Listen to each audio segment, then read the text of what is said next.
Hey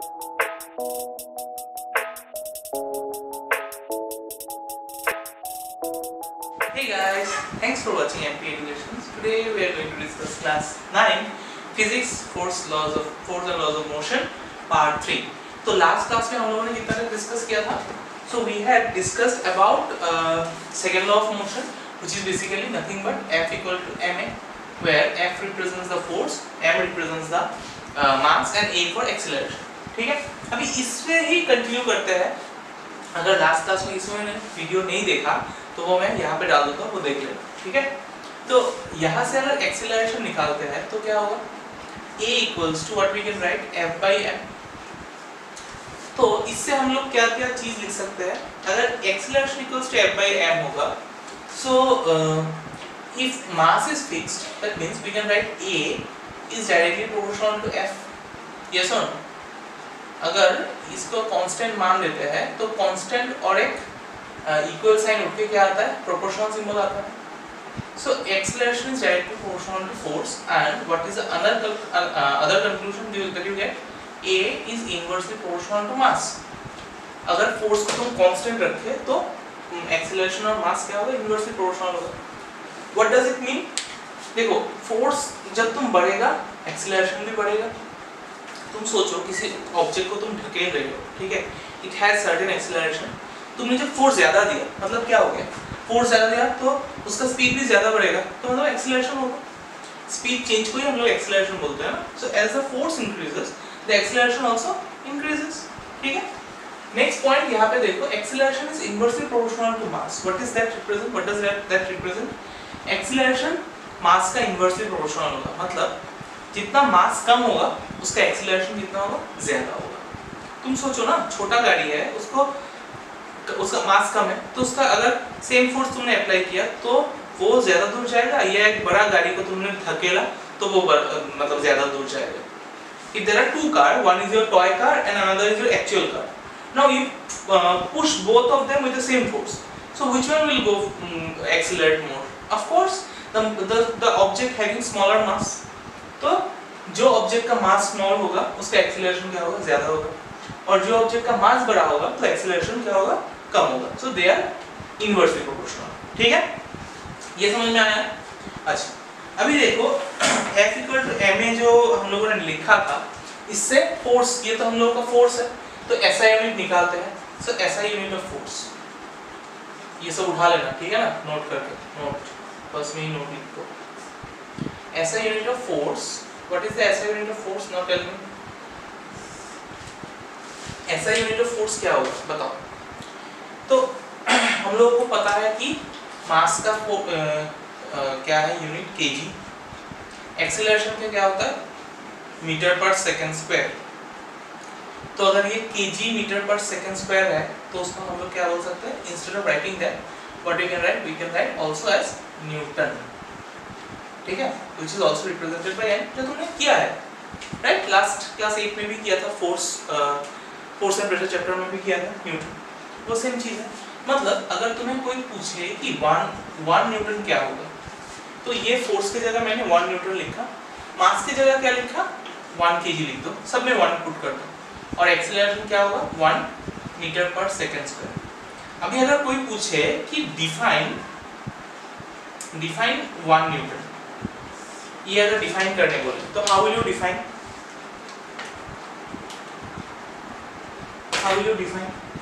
देख, कोई अगर पूछे डिफाइन 1 न्यूटन, तो 1 न्यूटन मतलब क्या है? कोई अगर एक 1 kg ऑब्जेक्ट का मास है, ये ऑब्जेक्ट का मास है तुम्हारा 1 kg. अगर तुमने उसको पुश किया, पुश करने से उसका एक्सेलरेशन हो गया कितना? A इक्वल टू हो गया 1 मीटर पर second square.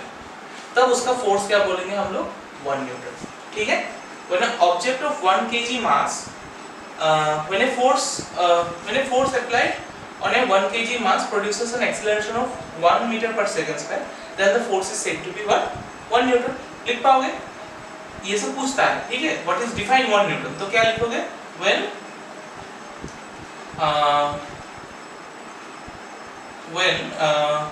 an object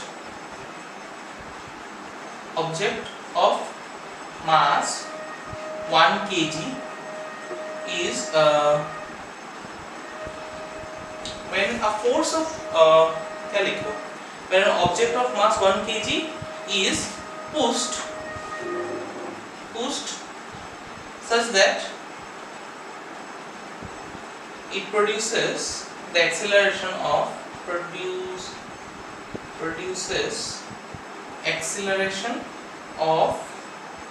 what, 1 meter per second square, then the force is said to be 1 mole. ठीक है, कोई अगर ऑब्जेक्ट का मास 1 kg है और उसको जब तुमने पुश किया सच दैट उसका एक्सीलरेशन कितना प्रोड्यूस हुआ 1 मीटर पर सेकंड, तो तुमने कितना फोर्स से पुश किया उसको 1 न्यूटन फोर्स। ठीक है, so that is all about your क्या this all about your second law of motion. ठीक है, अभी तुम बताओ फोर्स और एक्सीलरेशन, देखो मास क्या है, mass is a scalar quantity right. अभी एक्सीलरेशन और फोर्स का देखो, अगर तुमने फोर्स इस तरह प्रोड्यूस करने से, suppose you have applied force on this direction but the acceleration is in opposite direction, तब क्या होगा, एक्सीलरेशन नेगेटिव आएगा, और एक्सीलरेशन अगर नेगेटिव आएगा तो negative multiplied by mass, so force will also be automatically negative. ठीक है, मतलब जब force applied or acceleration are in opposite direction, then we can say that the force applied is a negative force. ठीक है, ठीक है, तो और अगर पूछे कि फोर्स कब जीरो होगा, जब एक्सीलरेशन जीरो होगा तब क्या होगा, फोर्स जीरो होगा, है कि नहीं। तुमने पुश किया but the acceleration is zero, that means your force applied is also zero. Suppose मैं अगर पूछूं नहीं, मैं अगर इसको पुश करूं वॉल को, I am applying some force but since the acceleration is zero, क्योंकि इसका मूवमेंट नहीं हुआ, मतलब एक्सीलरेशन जीरो है, तो हम लोग बोलते हैं उसको कि फोर्स क्या होगा, जीरो होगा। या फिर तुमने फोर्स किसी ऑब्जेक्ट के ऊपर अप्लाई किया, इनिशियल वेलोसिटी और फाइनल वेलोसिटी भी सेम है, तब भी क्या होगा, फोर्स इज जीरो होगा। ठीक है, तो ये सब चीज इतना दिमाग में रखने की जरूरत नहीं है, जस्ट याद रखना कि एक्सीलरेशन और फोर्स ऑपोजिट डायरेक्शन में होने से तब फोर्स का वैल्यू क्या आता है, नेगेटिव आता है। ठीक है, so it has negative sign. Okay, देखो एप्लीकेशन में आता है applications of Newton second law of motion, मतलब Newton second law of motion कहाँ पे अप्लाई होता है। ठीक है, रियल लाइफ में उसको कैसे जान सकते हैं कि हाँ यहाँ पे Newton second law of motion apply हुआ। देखो Newton second law of motion को मैंने यहाँ पे मैथमेटिकली लिखा, force is directly proportional to rate of change of momentum is directly proportional to unbalanced applied force. So that was a proof that we did last class, तो वही मैंने लिखा। तो कभी देखा क्या, क्रिकेट बॉल को जब क्रिकेटर लोग कैच करते हैं तो कैसे कैच करते हैं, ऐसे कैच नहीं करते, ऐसे हाथ को पीछे लेके आते हैं, right. Why is it so, क्यों पीछे लेके आएंगे हाथ को, देखने में अच्छा लगता है, नो। देखो rate of change of momentum, initially उसका वेलोसिटी बहुत हाई था because ball was at a great speed. तो अगर वेलोसिटी स्पीड इनिशियल वेलोसिटी क्या होता है, उसका बहुत स्पीड में होगा। ठीक है, फटाक से तुमको अगर जीरो हो गया, देखो यहाँ पे time plays an important role. यहाँ तो तुम बोल सकते हो क्या, force is inversely proportional to time, time नीचे है ना, तो इनवर्सली प्रोपोर्शनल बोल सकते हो। तो अगर मोमेंटम को देखो, इनिशियली मोमेंटम कुछ होगा बॉल का, लेकिन finally since the velocity is zero, जब उसने पकड़ा बॉल को, मतलब क्या है, velocity zero, that means as a result क्या है, फाइनल जो मोमेंटम है वो भी जीरो होगा।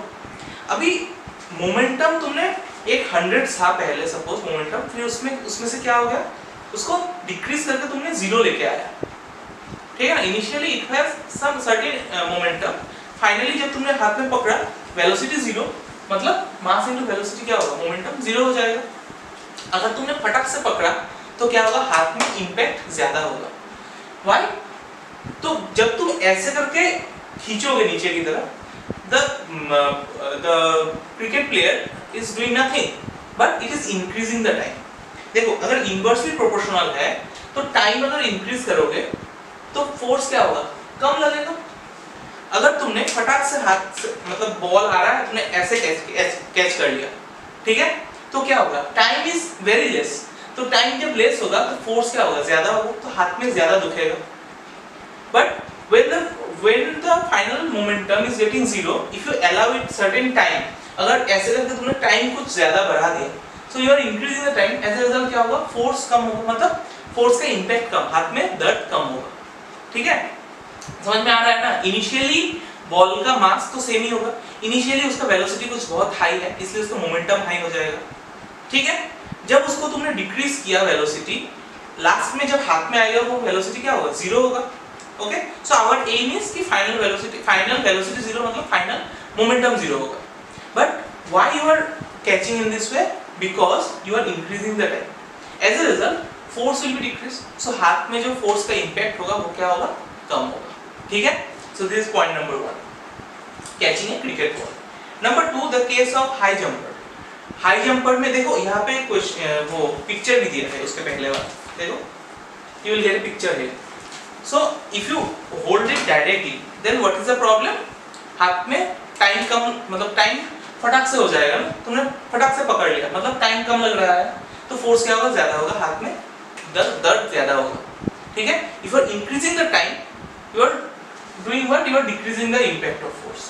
ठीक है, सेम चीज in case of high jumper. अगर देखना कोई एथलीट लोग जो हाई जंप करते हैं ना, जहां से जंप करके गिरते हैं उस जगह पे सैंड या फिर कुशन कुछ रख दिया जाता है। ऐसे खाली मैदान में वो लोग नहीं गिरता है। क्यों नहीं गिरेगा, बिकॉज इनिशियली जब वो जंप करेगा उसका मोमेंटम बहुत हाई होगा, क्योंकि वो बहुत फास्ट मूव कर रहा था।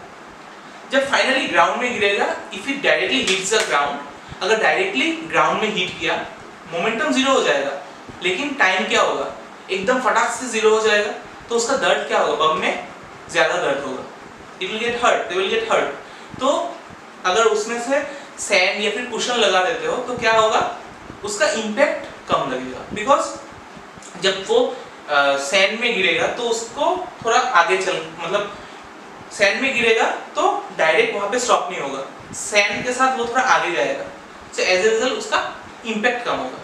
देखना कभी अगर बाली में या फिर सैंड में अगर गिरते हो तो क्या करेगा, सैंड भी तुम्हारे साथ आ जाता है।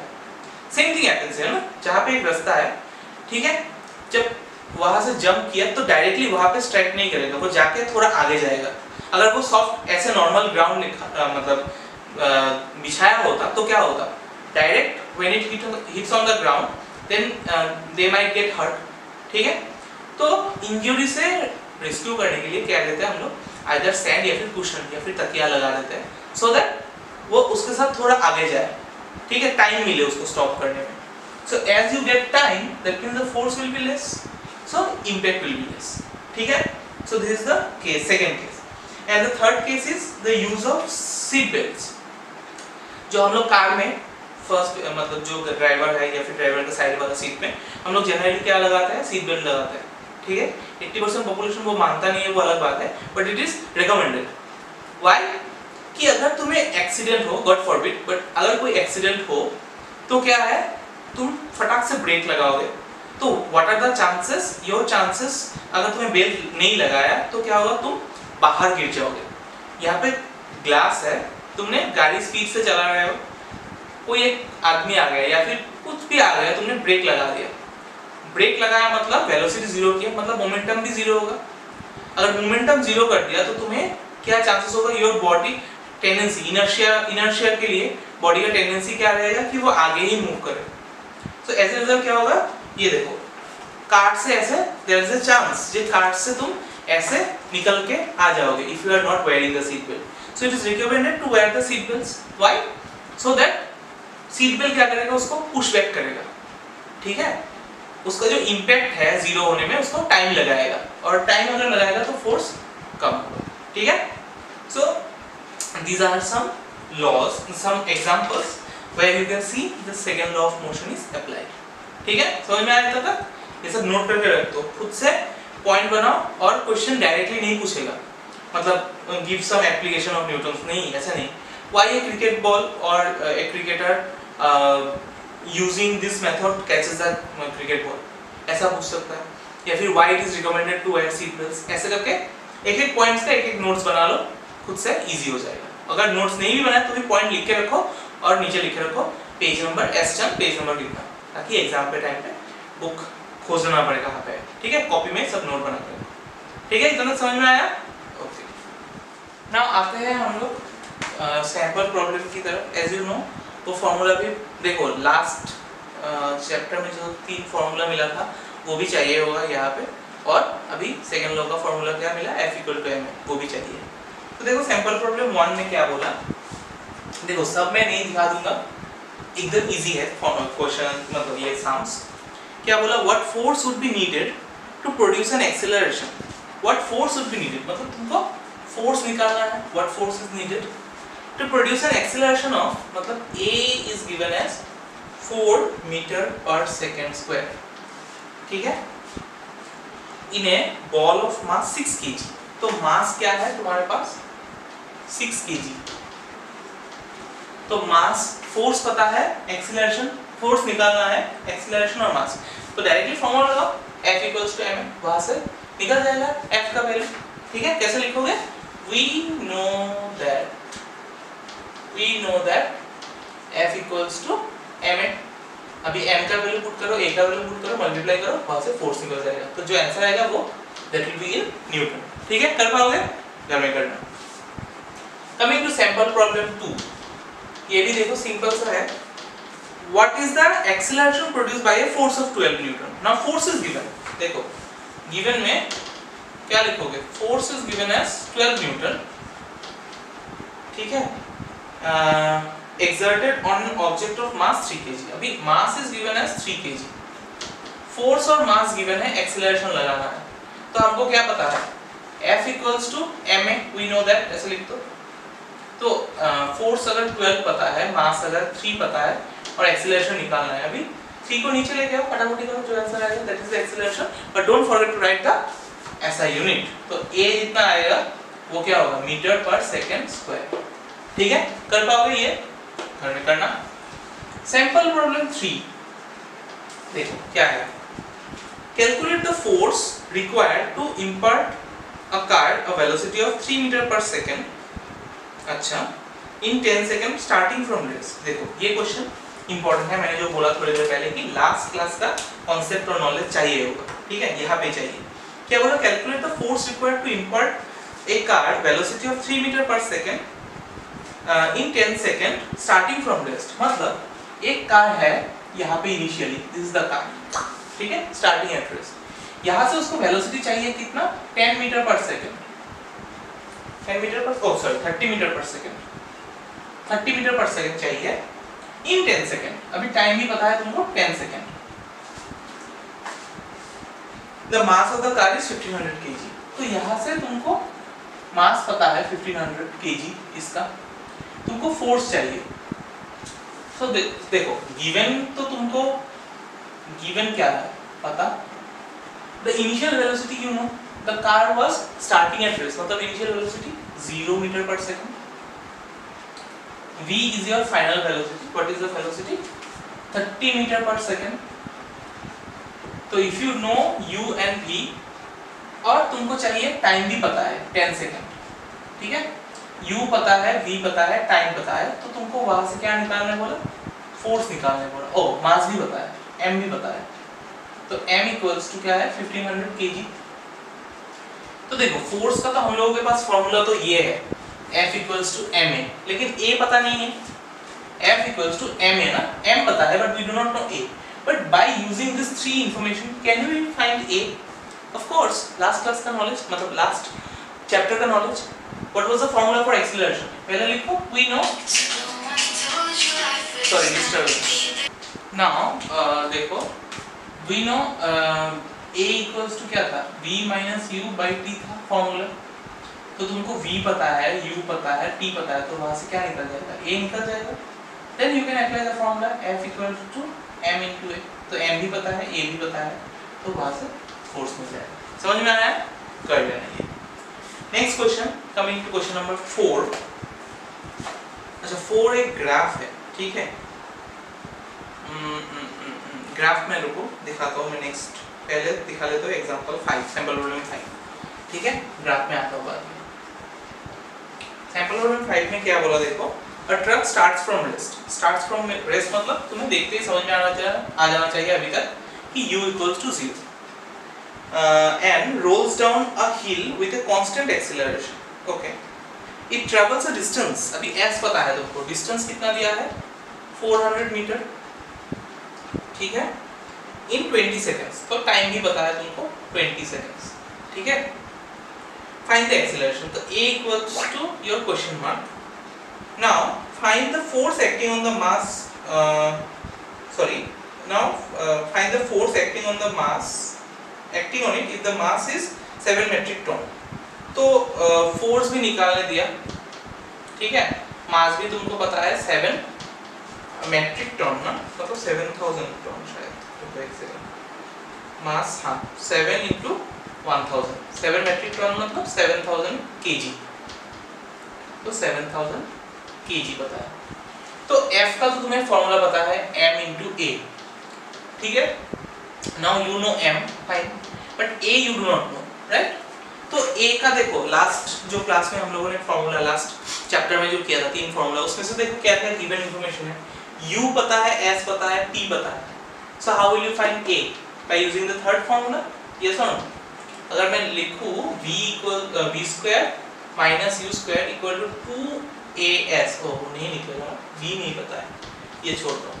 सेकेंड फॉर्मूला में देखो s equal to ut plus half at square अगर लगाओगे, s you know, okay fine, u you know, t पता है तुमको, half पता है, a you need to find and t पता है. तो मतलब ये फॉर्मूला अगर अप्लाई करोगे then you can easily find the value of a. ठीक है? यहाँ पे देखो u तो तुमको 0 है ना, 0 into 20 21 लिखना, वो 0 होगा, प्लस हाफ इंटू a कितना, a तो a निकालना है, फिर 20 स्क्वायर लिख दो यहाँ पे, और s कितना है 400. तो ये हो जाएगा 400 इक्वल्स टू, ये 0 इंटू समथिंग क्या है, 0 प्लस समथिंग दैट समथिंग, मतलब हाफ इंटू a इंटू क्या 400. 20 का स्क्वायर कितना है 400. तो अगर यहाँ से 2 इस तरफ जाएगा तो क्या होगा 400 इंटू 2, और ये 400 अगर नीचे आ जाएगा तो ये 400 इक्वल्स टू a. 400 चला जाएगा तो रहेगा क्या a इक्वल्स टू 2. तो एक्सीलरेशन अगर मिल गया तो don't forget to write the SI unit. Acceleration 2 meter पर सेकंड स्क्वायर है. एक्सीलरेशन यू नो, ठीक है, mass you know, then we can find out the force. ठीक है, समझ में आ गया, कर पाओगे? ओके. नंबर सैंपल प्रॉब्लम 6 देखो क्या है. A force of 5 Newton. अभी फोर्स पता है तुमको, फोर्स कितना है तुम्हारे पास 5 न्यूटन. ठीक है, gives a mass m1. Force 5 Newton के लिए मास तुम्हें पता है m1. ठीक है, एंड एक्सीलरेशन ऑफ, अच्छा दो सिचुएशन बना लेते हैं, तो ये मैं दिखाई देता हूँ. देखो सैंपल प्रॉब्लम 5, सैंपल प्रॉब्लम 6 क्या बोला, केस 1 केस 2 पकड़ लेते थे. केस 1 में क्या बोला कि a force of 5 newton, force is given as 5 newton, mass कितना पता है m equals to m1, ये दे दिया तुमको, और एक्सीलरेशन कितना है 8 मीटर पर सेकंड स्क्वायर. ठीक है, ये है केस 1. अच्छा, और सेकंड केस है और एक, एंड मास m2. सपोज यहाँ पे केस 2 लिखते हैं, मास क्या है m2, एंड एक्सीलरेशन a पता है तुम्हारे पास 24 मीटर पर सेकंड स्क्वायर. तो फोर्स क्या है, फोर्स भी 5 न्यूटन ही होगा, दोनों में सेम फोर्स अप्लाई किया. What would be the acceleration if both the masses are tied together? अभी both the masses are tied together बोला, तो masses तो पता नहीं है ना, तो मास पे से पहले निकाल लो. यहाँ पे अगर लिखोगे we know F equals to ma, तो यहाँ पे F पता है 5, मास पता है m1, एक्सीलरेशन पता है a, तो m1 क्या होगा 5/8 होगा. This is your m1. Same formula अगर यहाँ पे अप्लाई करोगे तो क्या मिलेगा तुमको, m2 का वैल्यू मिल जाएगा. ठीक है, फर्स्ट केस में m1 मिल गया, सेकंड केस में अगर सेम फॉर्मूला लगाओगे तो m2 का वैल्यू मिल जाएगा. अभी when the masses are tied together, when masses are tied together, बांध दिया अगर tied together, तो तुम्हारा मास क्या होगा, नया mass m equals to m1 plus m2। Masses को ज्वाइन कर दिया, अभी उस दोनों मास को जब ज्वाइन करोगे तब बोला कि when these masses are joined together तब एक्सीलरेशन कितना होगा, what acceleration would it give if both the masses are tied together। और फोर्स क्या होगा तुम्हारे पास 5 न्यूटन ही होगा, फोर्स इक्वल्स टू 5 न्यूटन ही होगा। तीनों केस में फोर्स सेम है, ठीक है। तो फर्स्ट केस में मास m1 निकाल लिया, सेकेंड केस में मास m2 निकाल लिया। अभी दोनों को अगर प्लस करोगे यहाँ से कुछ वैल्यू निकलेगा, वो तुम्हें मास मिल जाएगा, कुछ एक आंसर एलसीएम वगैरह ले लेना। फोर्स पता है, फिर से तुम अप्लाई करोगे क्या, F equals to m formula. अभी F पता है 5 न्यूटन, M पता है जो यहाँ से मिल जाएगा, और वहां से क्या अननोन है, A अननोन है, तो वही तुमको निकालना है। समझ में आया, एकदम सिंपल है। पहला केस में मास निकाला m1, सेकंड केस में m2। अभी when the masses are tied together तो नया मास क्या होगा, मास 1 प्लस मास 2। एक्सीलरेशन निकालने दिया तुमको और फोर्स क्या दिया, सेम 5 न्यूटन, तो वहां से एक्सीलरेशन निकल जाए। समझ में आया तब? अभी देखो सैंपल प्रॉब्लम 4 मैंने जूम करके ये दिखा दिया तुमको, ये डायग्राम है exactly same as your book. तो फर्स्ट क्वेश्चन बोला, देखो what is the distance travel by the car in first 2 seconds. तो फर्स्ट 2 सेकंड मतलब यहाँ से यहाँ तक। तो डिस्टेंस देखो, ये वेलोसिटी टाइम ग्राफ है या फिर स्पीड टाइम ग्राफ है, तो एक फॉर्मूला दिया था फर्स्ट चैप्टर में, डिस्टेंस अगर निकालना है वेलोसिटी टाइम ग्राफ से तो क्या होगा, area under velocity time graph, area under velocity time graph. यहाँ पे वेलोसिटी टाइम नहीं दिखा, स्पीड टाइम दिया है, फाइन सेम ही है, ठीक है। Okay, velocity time graph. तो एरिया अंडर वेलोसिटी टाइम का मतलब इसका एरिया निकालना है, ये जो पोर्शन है फर्स्ट 2 सेकंड में यहाँ से यहाँ तक इसका ही आता है ना एरिया। तो एरिया क्या होगा, A B C D, suppose मान लो इसको ई दे दिया इस पॉइंट को, तो क्या होगा, area of A B E होगा, ट्रायंगल ए बी ई, ये इसका एरिया। तो what is the area of triangle, half into base into height. Half into base कितना है, देखो यहाँ से ये 0 है, 0 से लेके 2 सेकंड मतलब 2। हाइट कितना है, यहाँ से यहाँ तक मतलब 15, तो 2 काटो तो रहेगा क्या, 15 metre. So that is the distance travel by the car in first 2 seconds, ठीक है। समझ में आया? ओके, अभी आते हैं सेकंड पार्ट में। अच्छा, यहाँ पे जगह है कि नहीं मुझे ये बताओ, आई एम शिफ्टिंग इट, अभी ठीक है। अभी देखो सेकंड वाला पोर्शन में क्या बोला, what is the braking force applied at the end of 5 second. At the end of 5 second मतलब यहाँ पे 5 second, at the end of 5 second यहाँ पे ब्रेक अप्लाई किया। देखो वेलोसिटी यहाँ पे था 15, जब ब्रेक अप्लाई किया 1 सेकंड में उसका वेलोसिटी कितना हो गया, 0 हो गया, स्पीड 0 हो गया। तो what was the initial velocity here, what was the initial velocity इस पॉइंट पे C से B तक इनिशियली वेलोसिटी कितना था, 15। तो u इज योर 15 मीटर पर सेकंड, ठीक है। फाइनली उसका वेलोसिटी घट के कितना हो गया, 0 हो गया। तो v इज योर 0, ठीक है। टाइम कितना, 5 सेकंड से 6 सेकंड मतलब 1 सेकंड, तो टाइम इज योर 1 सेकंड, ठीक है। तो what is the braking force, मतलब फोर्स निकालने दिया तुमको। So what is the formula of force, F equal to ma। तो a निकालना होगा पहले, तो a क्या है, a equals to v minus u by t, मतलब 0 माइनस 15 बाई 1 मतलब माइनस 15 बाई 1 मतलब माइनस 15 मीटर पर सेकंड स्क्वायर। अभी मास दिया है कि नहीं, देखो क्वेश्चन में देखो दिया है द कार वेज 1000 kg, मतलब mass is given as 1000 kg। अभी फॉर्मूला क्या है, F equals to m into a। तो m पता है तुमको 1000 इंटू a कितना है, माइनस 15, तो ये माइनस 15,000 क्या होगा, न्यूटन। अभी माइनस साइन का सिग्निफिकेंस क्या है, मतलब ये ब्रेकिंग फोर्स है ना, मतलब ऑपोजिट डायरेक्शन में फोर्स अप्लाई हो रहा है, ठीक है ना। तुम फोर्स अप्लाई, देखो पहले समझाया था मैंने, वो फोर्स का वैल्यू नेगेटिव मतलब क्या है, एक्सीलरेशन ऑपोजिट है, एक्सीलरेशन ऑपोजिट मतलब ये रिटार्डेशन है ultimately, acceleration is in negative, ठीक है। So this is the actual scenario, ठीक है, समझ में आया? ये क्वेश्चन बहुत इंपॉर्टेंट है, mark it as important question, ठीक है। और तुम लोग, अच्छा ये दिखाई दे रहा है कि नहीं? हाँ दे रहा है। अच्छा तुम लोग जो सैंपल प्रॉब्लम 7 छूट गया वो घर में करना, सैंपल प्रॉब्लम 7 ये एकदम इजी है, ये खुद से कर पाओ, ठीक है, करना है homework. Now coming to the last part of this chapter, नहीं सेकंड लास्ट पार्ट, ठीक है, ये है Newton's third law of motion. मैं फिर से एक बार बता दूं कि फर्स्ट लॉ सेकंड लॉ जो लॉज है you can not make up your own, खुद से बना ही नहीं सकते, ठीक है। कोई भी वर्ड सेंटेंस चेंज मत करना, जैसा है वैसा ही होना चाहिए, ठीक है। I will ask you on Sunday all the 3 laws, ठीक है, so keep that in mind. देखो Newton third law of motion क्या बोलता है, एवरी एक्शन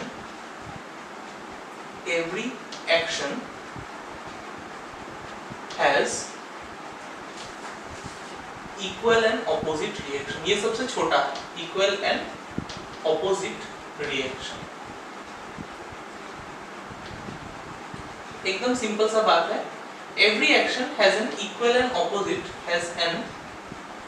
ऑपोजिट रिएक्शन, मतलब देखो कोई भी चीज को अगर तुमने ये मान लो हाथ से लेके ऐसे मुक्का मारो किसी को, तो तुम्हें जिस पे तुम मुक्का मारोगे उसको भी दर्द होगा, तुम्हारे हाथ में भी दर्द होगा कि नहीं, ठीक है ना। तो एवरी एक्शन, कोई भी एक्शन तुम एक परफॉर्म करोगे उसके लिए तुमको एक ऑपोजिट रिएक्शन मिलेगा, और वो क्या होगा, इक्वल होगा बट ऑपोजिट होगा, ठीक है।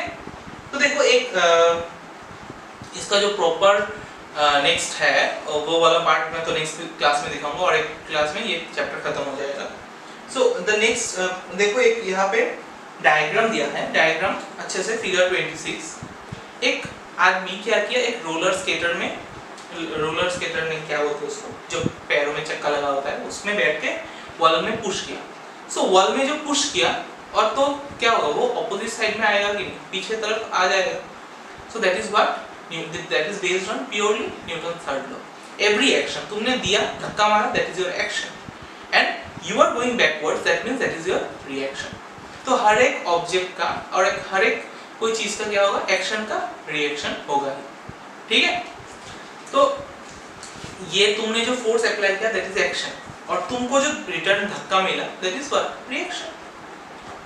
सेम चीज तुम अप्लाई कर सकते हो, देखो स्प्रिंग बैलेंस में एक दिखाया, देखो स्प्रिंग बैलेंस में सपोज स्प्रिंग बैलेंस क्या है, तुम्हारा फोर्स मेजर करने के लिए ये यूज होता है।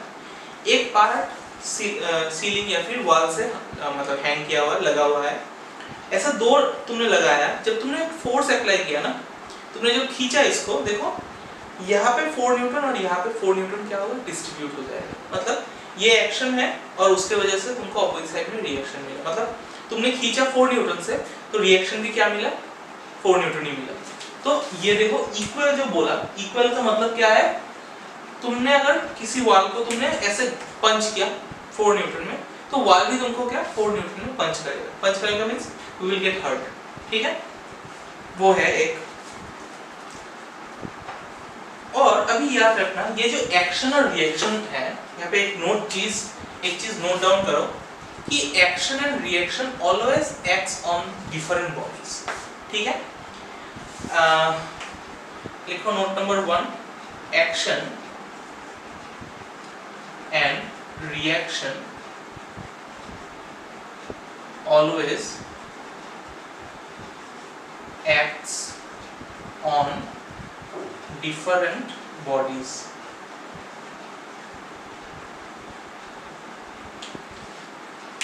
Action and reaction always acts on different bodies, मतलब different bodies मतलब देखो तुम जब वॉल में पुश किया, जो एग्जांपल मैंने दिखाया, वॉल में जब पुश किया और तुम्हारा चक्का मतलब वो जो स्केट रोलर स्केट है उसमें से तुम पीछे चले गए, तो action is what, when you push on the wall, तो एक्शन किसमें हुआ, वॉल पे हुआ, लेकिन रिएक्शन वॉल पे नहीं हुआ, रिएक्शन किस तरह हुआ, तुम्हारा शू में, चक्का में हुआ। सो ऑलवेज रिमेंबर कि एक्शन और रिएक्शन एक ही बॉडी के ऊपर अप्लाई नहीं होगा, वो अलग अलग, मतलब 2 बॉडीज होना पड़ेगा। न्यूटन थर्ड लॉ के लिए हमेशा 2 बॉडीज आर नेसेसरी, ठीक है। तो तुम अगर कोई भी जगह पे, suppose I am sitting on somewhere, से मैं चेयर पे बैठ रहा हूँ, तो वो भी किसके लॉ के ऊपर बेस्ड है? न्यूटन थर्ड लॉ के ऊपर ही, क्योंकि when your weight is applied, when you are applying weight on the chair, that means that is action. तो in return chair is giving you the reaction, इसलिए तुम एक ही जगह पे स्टेबल हो, और एक्शन और रिएक्शन अभी बैलेंस हो गया। समझ में आ रहा है कि नहीं? तुम जब कहीं पे बैठते हो, suppose you are sitting on your sofa और मे बी योर बेड, तो तुम जो बैठ रहे हो दैट इज अ वेट, तो that is a force, that is action force, और तुमको नीचे से वो क्या दे रहा है, ऊपर में ऑपोजिट साइड में रिएक्शन दे रहा है, and that is the reaction force. ठीक है, so that is Newton's second law. देखो हम लोग वॉक कैसे कर पाते हैं। सपोज एक एग्जांपल देता हूँ, how we are able to walk. Suppose तुमने एक फ्लोर दिया, तुम कैसे जाते हो? ऐसे हॉप करके तो नहीं जाते हो, जंप करके तो नहीं जाते हो। क्यों? Because when you apply force on one leg, तुम और एक पैर को उठा पाते हो ऊपर की तरफ। Why? Because this when you apply force on the ground, तो ग्राउंड में जब तुम फोर्स दे रहे हो दैट इज एक्शन, और ग्राउंड से जो तुम्हें ऑपोजिट फोर्स मिल रहा है दैट इज रिएक्शन। उस रिएक्शन की वजह से तुम और एक पैर को आगे की तरफ धकेल पा रहे हो। ठीक है, that is one. Second is your, कभी गन चलाया, गन असली वाला नहीं, ऐसे नॉर्मल वाला। असली वाला में तुमको समझ में ज्यादा अच्छा आता। व्हेन सीआईडी वगैरह में जब देखते हो ना, वो लोग एक हाथ से बंदूक को नहीं पकड़ते, दो हाथ से ऐसे पकड़ते हैं। व्हाई? बिकॉज व्हेन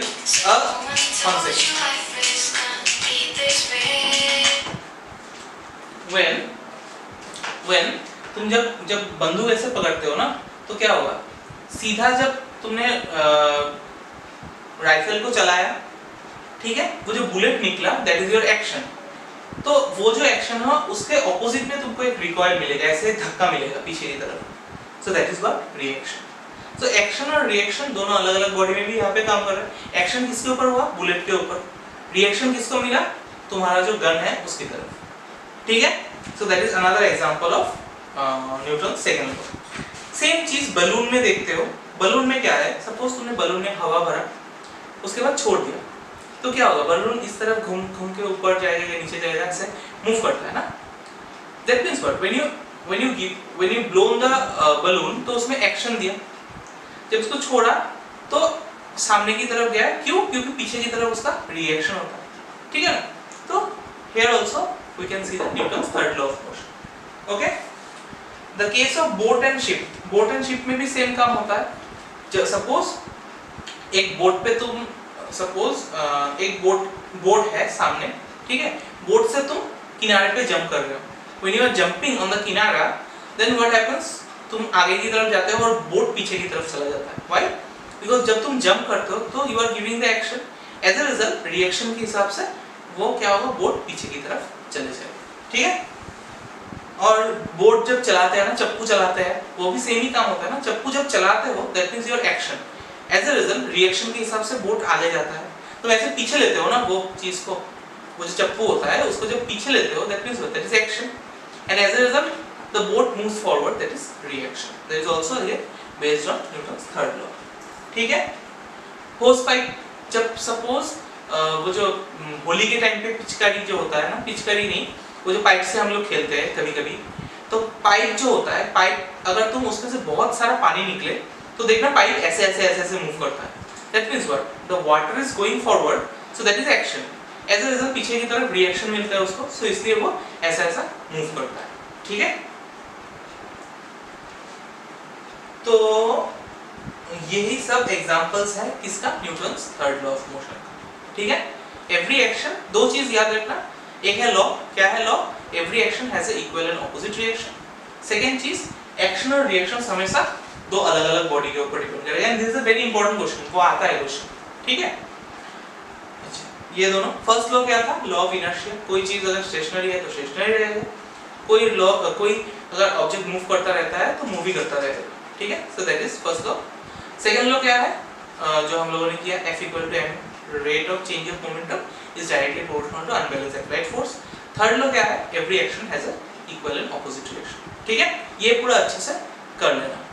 ठीक है, तो मैं न्यूमेरिकल कुछ होमवर्क दूंगा तुमको, mark that, exam page number 74 देखो, पेज नंबर 74 में क्वेश्चन नंबर 11, 12, 13 करोगे, ठीक है। और क्या करोगे, रुको 27 करोगे, 27, 28, 29, 30, 31, 32,